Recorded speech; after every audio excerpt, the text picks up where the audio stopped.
Anies Baswedan soroti gaji dan tunjangan DPR, ganggu rasa keadilan bagi semua. Emang unta satu ini nggak pernah ngaca kalau ngomong. Dia selalu mengatakan lihat rekam jejak, tapi dia lupa rekam jejaknya sendiri. Nih rekam jejaknya. Anies naikkan tunjangan perumahan pimpinan DPRD DKI jadi 78,8 juta. Masa lupa nih sama kejadian 3 tahun yang lalu. Lalu ini yang keterlaluan. Gubernur DKI Anies Baswedan naikkan tunjangan DPRD tembus 177 miliar. Lupa lagi nih sama kejadian yang ini. Emang onta itu sering lupa ya nih.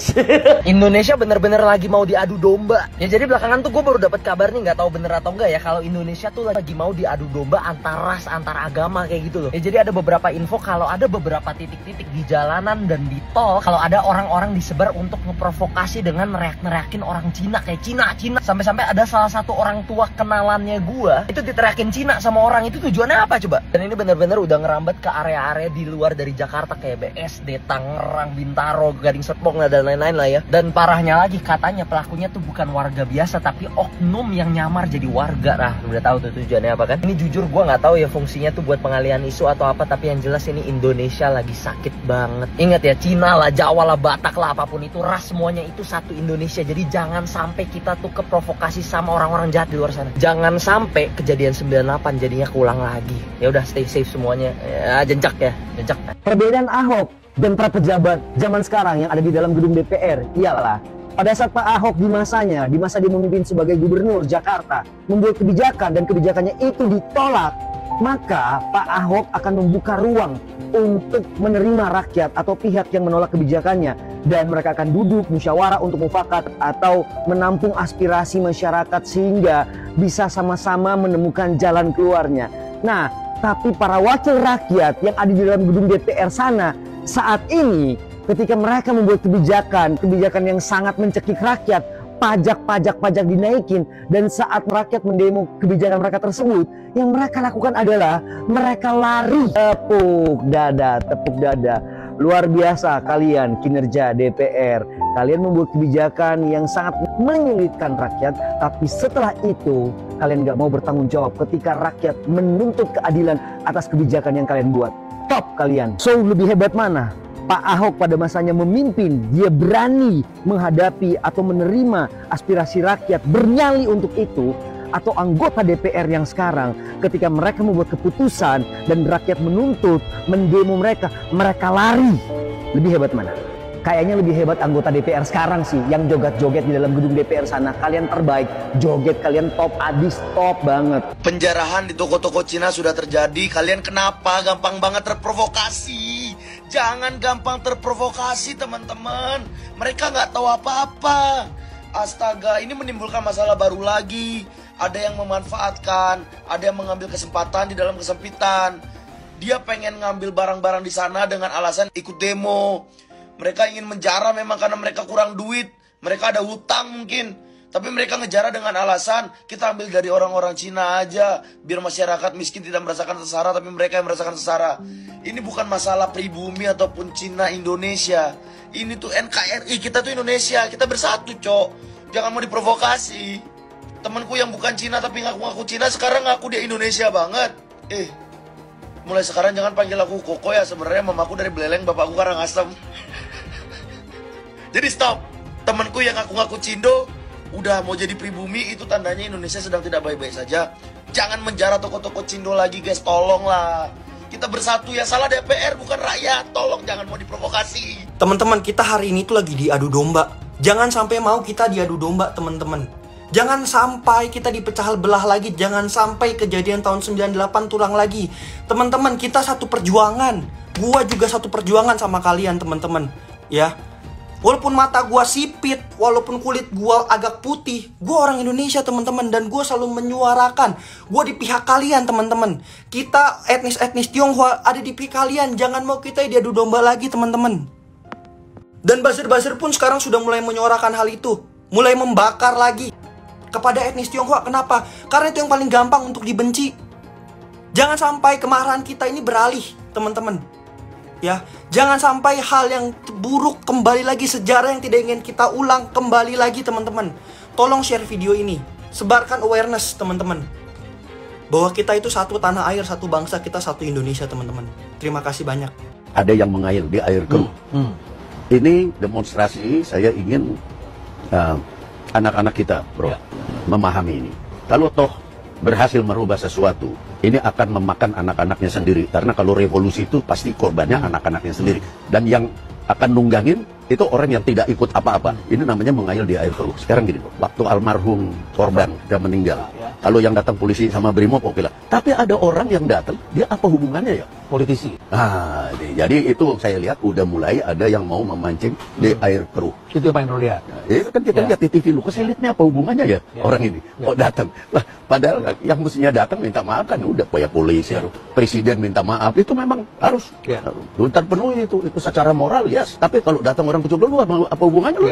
Nah ini kan ada gejala memancing di air keruh dan itu selalu terjadi di setiap revolusi. Kalian udah tahu kan, orang kayak gini jadi pahlawan, jadi tren profil IG. Ibu-ibu ini kan udah ngatain Pak Prabowo juga. Kok bisa jadi pahlawan? Kocak banget nih. Warna pink yang dijadikan sebagai lambang keberanian dalam hal demo kemarin itu ternyata terinspirasi dari ibu-ibu pendemo dengan jilbab pink, yang bahkan di suatu momen ibu-ibu ini ngatain Pak Prabowo dan juga nyuruh Pak Prabowo turun dan gantinya Pak Anies. Waduh, sebenarnya untuk menjadikan nuansa warna menjadi filosofis yang nggak masalah, terserah gitu loh. Begitupun dengan nuansa warna hijau yang katanya terinspirasi dari Afan Kurniawan yang memakai jaket ojol. Kalau dilihat dari cara ibu-ibu pendemo berjilbab pink ini demo kemarin, memang berani. Cuman kenapa harus ada muatan politik nyebut nama capres?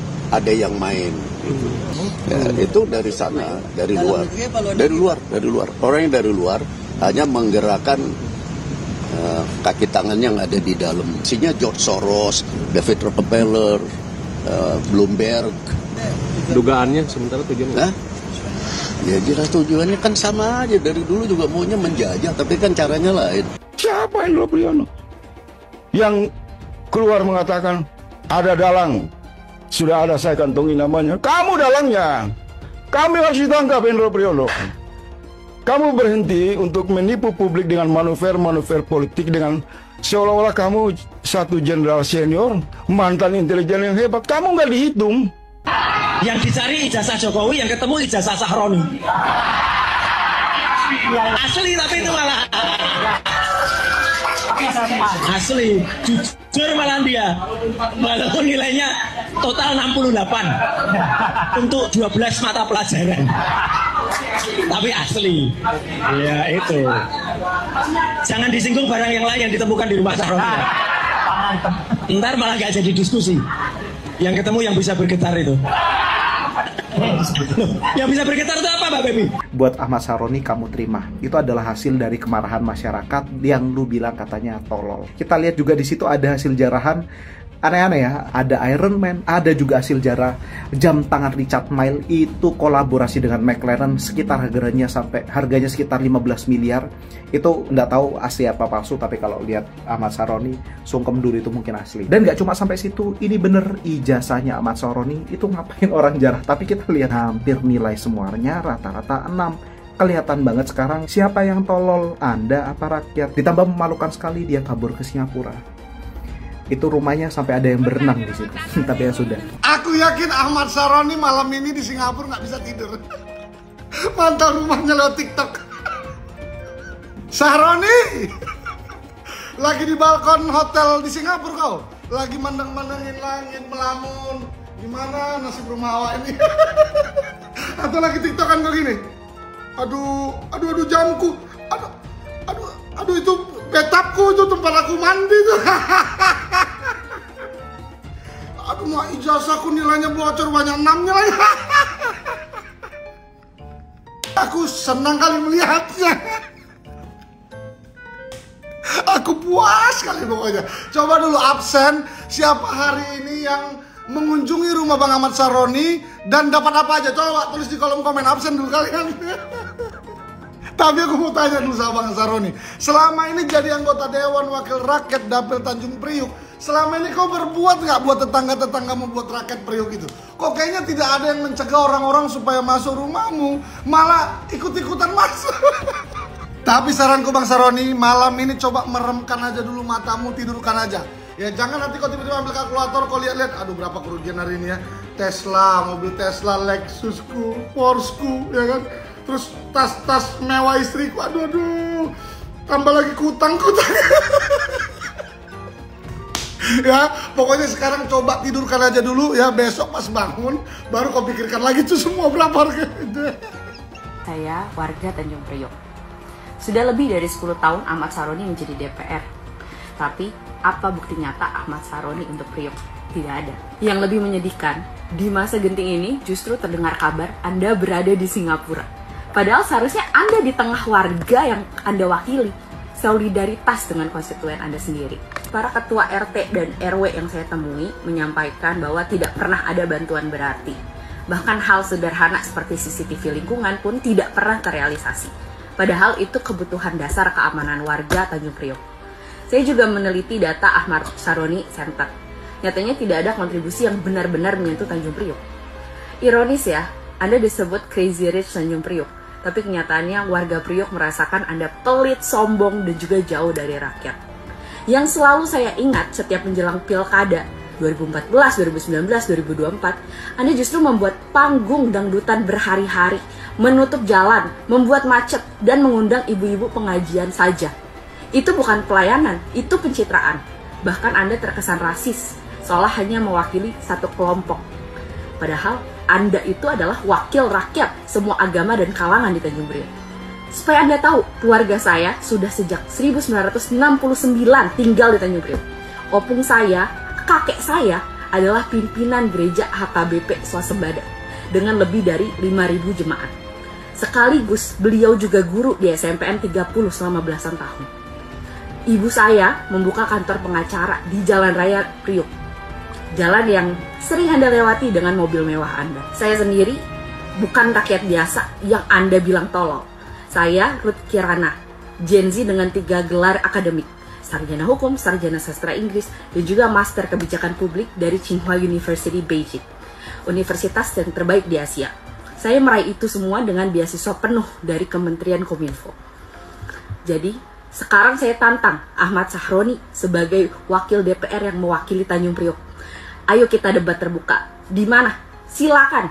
Di kantor Kecamatan Tanjung Priok atau di kantor Wali Kota Jakarta Utara. Kapan saja. Ingat, warga Priok bukan rakyat tolol.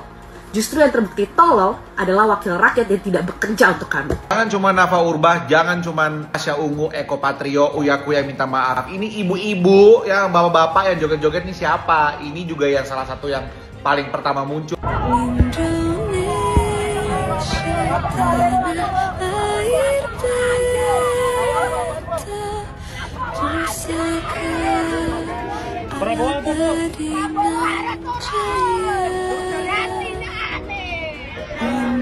Saya menghimbau semua masyarakat untuk tenang, untuk percaya dengan pemerintah yang saya pimpin.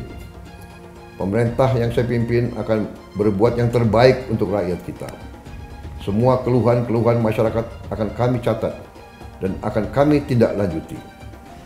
Saya juga menghimbau kepada seluruh bangsa Indonesia untuk selalu waspada agar unsur-unsur yang selalu ingin huru-hara, yang ingin kaos, saya sampaikan kepada seluruh rakyat bahwa hal tersebut tidak menguntungkan rakyat, tidak menguntungkan masyarakat, tidak menguntungkan bangsa kita.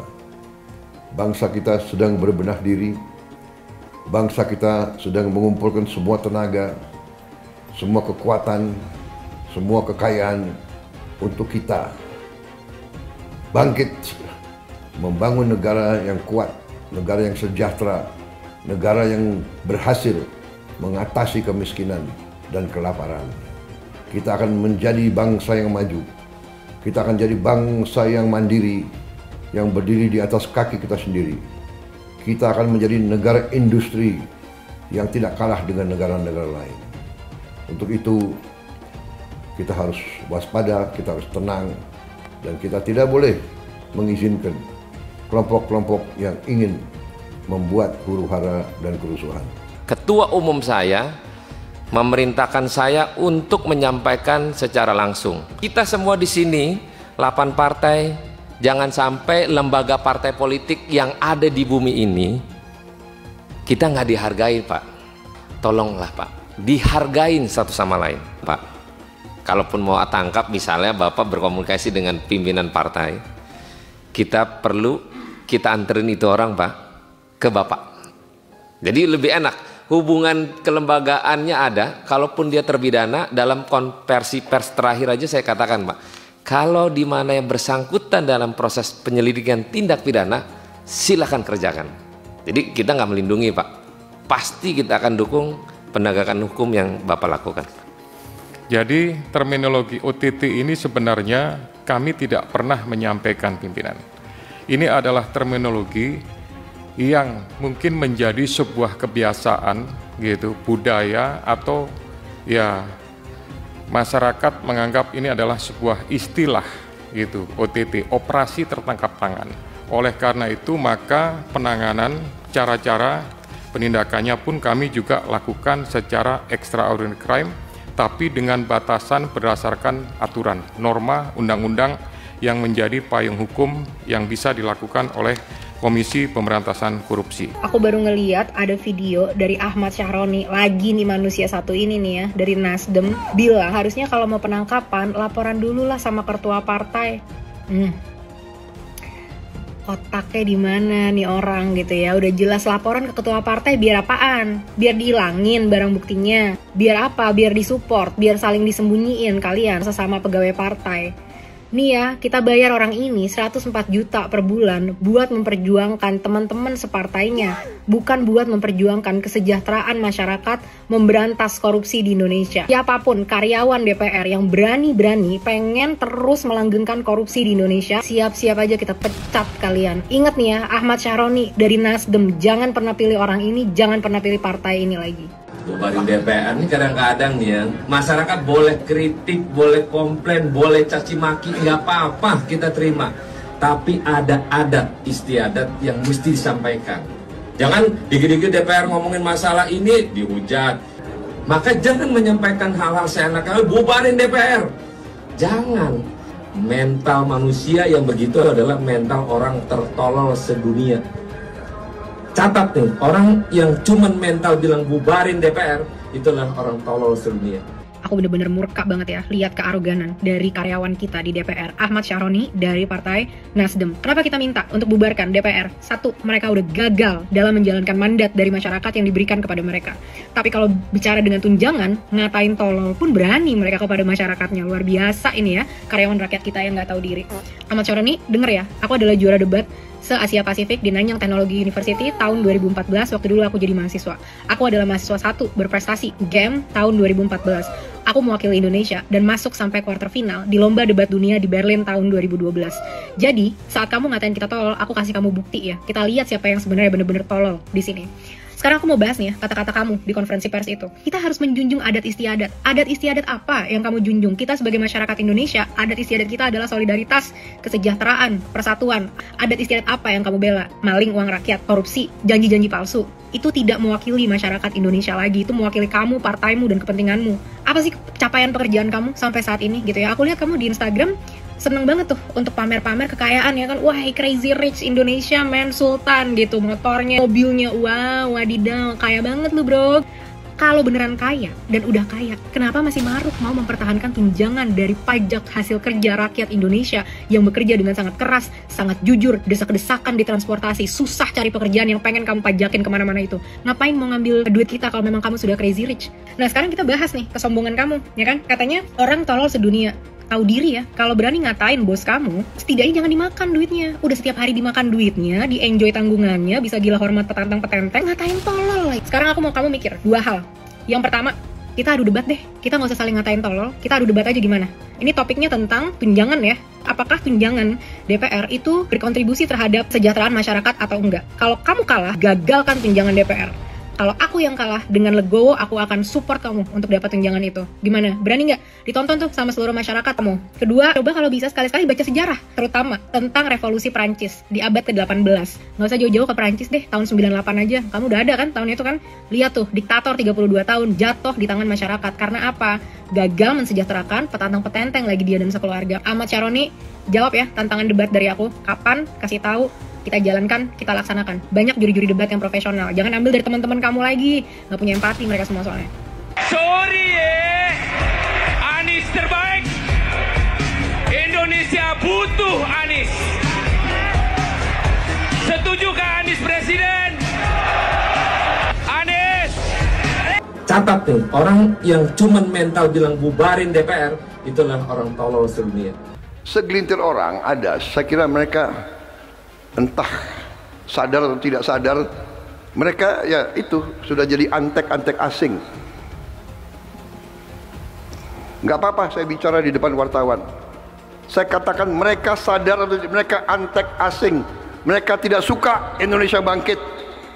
Mereka tidak suka Indonesia bangkit. Saya katakan mereka tidak suka Indonesia bangkit. Tapi kita yang akan bangkit bersama Indonesia. Kita berada di atas jalan yang benar. Percaya sama saya. Kita berada di atas jalan yang benar. Kita akan menuju kebangkitan bangsa Indonesia karena kita akan kuasai kembali kekayaan bangsa Indonesia untuk rakyat Indonesia. Besok Ustadz Somad tolong datang ke kantor pajak. Saya datang, saya taat pajak. Orang bijak taat pajak. Datang sebagai warga negara Indonesia yang baik. Saya datang. Ada apa Pak Kepala Pajak? Ya Ustadz, sudah kami cek ternyata pendapatan YouTube 1 bulan 150 juta Ustadz bayar pajak. Bapak cek kemana duit itu mengalir dari YouTube. Tidak ada seperak pun ke rekening saya. Langsung beli beras, beli minyak, beli kompor, beli kelas, beli semuanya. Justru saya yang minta kepada pegawai-pegawai pajak, bersedekahlah kalian di jalan Allah Subhanahu wa taala. Karena kalian menghitung mengumpulkan uang. Kalau kalian tidak bisa bersedekah, zalim, aniaya, neraka jahanam tempat kalian. Cuman ngomongnya nggak sekeras itu. Kalau kalian tidak bersedekah, kalian masuk neraka jahanam. Jangan ketika kita difitnah, kita dianiaya, diam. Kalau kita diam jadi fitnah, merajalela, jadi dosa orang. Kita mesti jelaskan. Setelah kita jelaskan orang tetap fitnah kita, itu kita nggak salah lagi. Maka saya berani katakan di sini, hei orang miskin, hei orang melarat, tidak usah bayar pajak karena pemerintah haram mengambil pajak dari orang-orang miskin dan melarat, saudara. Allah mewajibkan zakat hanya kepada orang kaya. Haram ambil pajak dari rakyat, saudara. Haram, apalagi dari rakyat miskin yang melarat, yang nyari kerja susah, yang makan susah. Haram kau ambil pajak dari mereka. Lalu Prabowo lengserkan dia, setuju gak? Setuju gak? Dukung tidak? Takbir! Kita akan seret mereka semua untuk dijebloskan ke dalam penjara. Takbir! Setuju tidak? Setuju tidak? Enggak berkelahi aja, kita adu biar dia berkelahi. Tidak ada cerita Ahok dengan Anies. Ketika saya kalah, saya langsung kasih Anies ucapan segala macam. Tapi yang tidak bisa saya terima, ketika Anda menang, Anda pidato memecah belah bangsa. Bahwa Jakarta udah kembali ke pangkuan pribumi yang dijajah selama ini. Itu teksnya di mana-mana. Itu sangat memecah belah bangsa. Saya ini asli Indonesia sesuai undang-undang loh. Apa karena saya namanya Ahok? Itu yang tidak betul seorang Anies lakukan. Bagi saya Anies sangat tidak negarawan. Anda udah menang, yes okay gitu loh. Saya juga tidak bawa ke MA, nggak bawa ke MK. Waktu Anda ulang tahun DKI saya juga datang. Tapi kenapa Anda mesti pidato seperti itu? Bapak Politik Identitas Indonesia Anies Baswedan, Bapak Intoleransi Indonesia Anies Baswedan. Jangan lupakan, jangan terlena, jangan sampai dia pecahkan kita dengan dagangan ayat dan mayatnya. Air itu turun dari langit, turunnya ke atap rumah langsung sumur bor, bukan ke sungai dan ke laut. Bersyukuri kenapa kalah, kenapa ditahan. Saya bersyukur atas itu semua. Saya coba bayangkan ya, kalau seandainya waktu itu kita menang gitu ya, hari ini belum tentu kita bisa nikmati seperti ini. Kita bersyukur 5 tahun Tuhan izinkan kasih ke orang yang pintar ngomong untuk kerja. Coba kalau kita bayangkan gitu ya, kalau kemarin saya masih jadi gubernur, ini saya udah turun ini. Tapi yang pintar ngomong itu dikira orang hebat kan? Ini lebih berbahaya tahun 2024, langsung ketahuan karakternya. Langsung ketahuan itu. Di saya juga ada kutipan Pak di kamar saya Pak. Tulisannya, Jakarta telah mengambil keputusan yang fatal. Dan ini aneh, betul-betul aneh. Ini bukan kampanye, tapi saya sampaikan sini. Di satu sisi menyiapkan jalur-jalur air untuk dikirim ke laut, di sisi lain di lautnya dipasang dengan pulau reklamasi. Tinggal tunggu waktu jadi rob, air balik. Dan ini melawan sunatullah. Kenapa? Air itu turun dari langit ke bumi, bukan ke laut. Harusnya dimasukkan ke dalam bumi, masukkan tanah. Di seluruh dunia air jatuh itu dimasukkan ke tanah. Bukan dialirkan pakai gorong-gorong raksasa ke laut. Jakarta telah mengambil keputusan yang fatal. Bukan banjir, itu memang parkir air. Bukan banjir, itu memang parkir air. Penjajahan di depan mata itu di Jakarta. Di tempat lain penjajahan mungkin terasa jauh, tapi di Jakarta, bagi orang Jakarta, yang namanya kolonialisme itu di depan mata, dirasakan sehari-hari. Dulu kita semua pribumi ditindas dan dikalahkan. Kini telah merdeka. Kini saatnya kita menjadi tuan rumah di negeri sendiri. Halo sahabat investor, kembali lagi dengan saya John Seal. Di video kali ini kita akan membahas 4 hal yang perlu kita perhatikan dalam trading, baik itu forex, saham, indeks, komoditi, dan lainnya. Masuk ke yang pertama, yaitu karakteristik dan trend suatu instrumen. Pertanyaannya, buat apa kita perlu tahu karakteristik dari suatu instrumen? Biar kita bisa mengidentifikasi tren dalam makroekonomi atau situasi global. Contohnya kalau kalian ingat, tahun 2021 saham-saham teknologi naik kencang banget, terutama saham-saham di Amerika. Kalau kita trading di saham-saham teknologi US, cuannya pasti bukan main, karena arahnya sangat jelas. Contoh lainnya di tahun 2022 kemarin, ada tren komoditi. Salah satu alasan secara makro adanya perang Rusia-Ukraina. Hal ini yang membuat harga komoditas, khususnya harga batu bara, naiknya kencang banget, rally-nya kencang banget, termasuk harga oil. Yang artinya, kalau kita paham dan ambil opportunity trading di sana, pasti jauh lebih efisien karena arahnya jelas. Atau contoh lainnya di tahun 2024, misalnya saat ini ada trend di Bitcoin.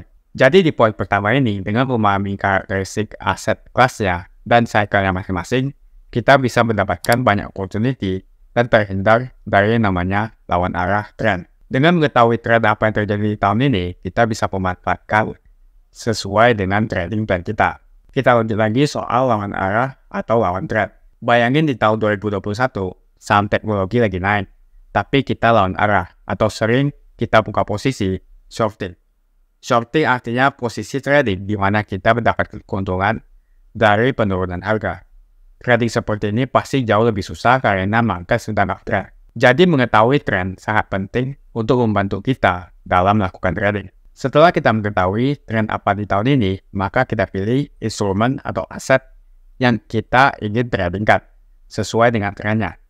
Jadi penting sekali untuk kita bisa mengerti karakteristik dan cycle setiap market agar kita bisa mengidentifikasi trennya. Lalu kita masuk ke poin yang kedua, yaitu ketahui sesi perdagangan dan korelasinya. Jadi untuk trading di forex, indeks, dan juga komoditas, marketnya ini dibuka dari Senin hingga Jumat selama 24 jam. Sedangkan untuk kripto sendiri, market dibuka 24 jam selama 7 hari.